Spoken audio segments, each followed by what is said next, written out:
Welcome. Today, we're diving into a book that honestly is a must-read for anyone trying to lead any kind of change. It's called Leadership on the Line by Ronald Heifetz and Marty Linsky. Now, we're going to break this down from a professor's point of view, and we're not talking about management charts or efficiency metrics. We're talking about something way more fundamental, the very real personal dangers you face when you dare to lead. So let's just jump right into the central puzzle of the whole book. Picture this. You've got the perfect plan. The numbers check out. The logic is flawless. It's a no-brainer. But the second you try to put it into action, you hit a brick wall of resistance. And it's coming from smart, rational people. Why? Why would they try to sabotage something that's good for everyone? Answering that question is the key to understanding why leadership is such a high-stakes and often a really dangerous game. Okay, here's our game plan for today. First, we'll unpack exactly why leading is so risky. Then, we'll get into the real problem you're up against. After that, we'll cover how to actually stay alive through the process. We'll look at a couple of real-world examples of success and failure, and we'll wrap up with some actionable tactics you can use to survive. Right, so here's the core argument from Heifetz and Linsky. The number one reason leaders fail. It's not a bad strategy, it's a bad diagnosis. We get so excited about finding the solution that we completely skip the part where we figure out what the real problem is. And that's the first and most critical mistake. The book draws this brilliant line in the sand between two kinds of problems. On one side, you've got technical problems. These are straightforward. The problem is clear, the solution is known. Your server crashes, you call the IT expert, they fix it. Done. But on the other side, you have adaptive challenges. These are the messy ones. The problem is murky, there's no easy answer, and solving it means people have to change their values, their beliefs, their habits. And here's the biggest mistake leaders make, time and time again. We treat a deep, messy, adaptive challenge as if it were a simple, technical problem. So why all the resistance to these adaptive changes? It really boils down to this incredible insight. People do not resist change, they resist loss. You see, when you ask your team to adopt some new way of working, you're not just changing a workflow. You might be making them feel incompetent. You might be threatening their very identity at work or even their job security. And because you are the one pushing for that change, you become the lightning rod for all that fear, all that anxiety, all that feeling of loss. Okay, so if leading this kind of change is basically walking through a minefield, how in the world do you survive it? Well, the book gives us a pretty practical toolkit. Let's dig into the core strategies for staying alive. This is by far one of my favorite metaphors in any leadership book. Imagine you're in the middle of a wild, chaotic dance party. When you're on the dance floor, you're in the thick of it. All you can see is the person next to you, you're just reacting to the music. But what if you could step away for a moment, go up to the balcony overlooking the party? Suddenly you see everything. You see the patterns, you see who's dancing together, you see where a fight might be brewing in the corner. As a leader, you have to constantly shuttle between being in the action on the dance floor and getting perspective from the balcony. That's how you see what's really going on. The next big idea is that you have to be the thermostat for the organization's stress levels. Think of it like a pressure cooker. If you have no heat, nothing cooks, nothing changes. But if you crank the heat way too high, the whole thing explodes. Your job as a leader is to keep the temperature in what the book calls a productive zone of disequilibrium. You need just enough heat to make people feel uncomfortable enough to change, but not so much that you cause a total meltdown. All right, enough theory for a minute. Does this stuff actually play out in the real world? You bet it does. Let's look at two incredible case studies. One where a leader absolutely nailed it, and another where a leader got it catastrophically wrong.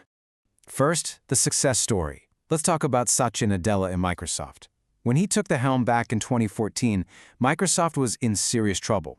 I mean, they'd completely whiffed on the whole mobile revolution and were desperately clinging to their old empire, Windows. This was a company facing a true existential crisis. Nadella's true genius was in his diagnosis. He realized Microsoft's problem wasn't technical, it was adaptive. The real disease was a toxic, arrogant, know-it-all culture. So his big move was to shift the entire company's identity to a learn-it-all mindset. This forced everyone to confront the painful loss of Windows dominance. It empowered them to do things that were once total heresy, like embracing open-source software. He expertly managed the heat, changed the company's DNA, and, well, the results today speak for themselves. Now, for our cautionary tale, let's go back to 2011. J.C. Penney is sinking fast, so they make a huge move. They hire Ron Johnson, the celebrated retail genius who created the Apple Store. On paper, it was a home run. In practice, it was an absolute disaster. So what happened? Johnson made the classic mistake. He treated JCPenney's decline like a technical problem. He just tried to apply the Apple playbook.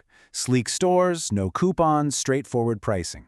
He completely missed the adaptive challenge. For JCPenney's core customers, hunting for deals and using coupons wasn't just about saving a few bucks. It was a huge part of their identity. It made them feel savvy and smart. By ripping that away, Johnson inflicted a massive sense of loss.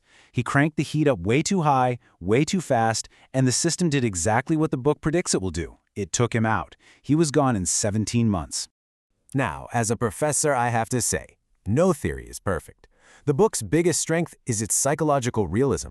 It gets what makes people tick. And I love how it decouples leadership from authority. You can lead from anywhere. But it does have some limitations. I mean, telling someone to get on the balcony is tough when you're in the middle of a crisis and everything's on fire. You're rewarded for action, not reflection. There's also a risk that the constant focus on threats can make you a little paranoid, seeing enemies everywhere. And finally, the advice to give the work back to the people, while great in theory, can be super vague and hard to pull off without looking like you're just avoiding responsibility. So, keeping those critiques in mind, how do you use these powerful ideas in the real world without, getting fired? Let's get really practical. Let's talk about some survival tactics you can start using tomorrow. Here's your survival guide. First, stop taking the monkey. What's the monkey? The monkey is the problem. When someone comes to you with a problem, our instinct is to let that monkey jump right onto our back and say, "I'll fix it." Don't. Your job is to keep the monkey on their back. Ask questions, guide them, but make them do the work.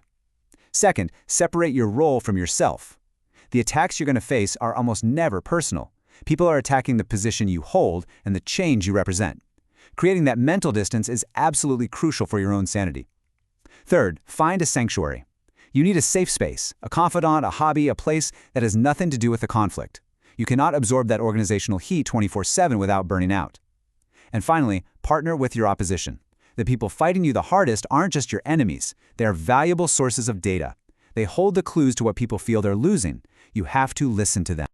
If you only remember one sentence from this entire explainer, please let it be this one. Leadership is not about being a hero. It's not about making everyone happy. It is about having the courage to disappoint people, but at a rate they can actually absorb. It's the messy, dangerous work of managing loss so you can guide people toward a better future. So, I'm going to leave you with the same question our professor always asks. Think about a time you tried to lead a change, any change, and you were just blindsided by resistance that seemed irrational. Looking back now, through this lens, is there a chance you were trying to apply a simple technical fix to a much deeper, much messier adaptive problem? Think about it. It might just change everything about how you lead next time.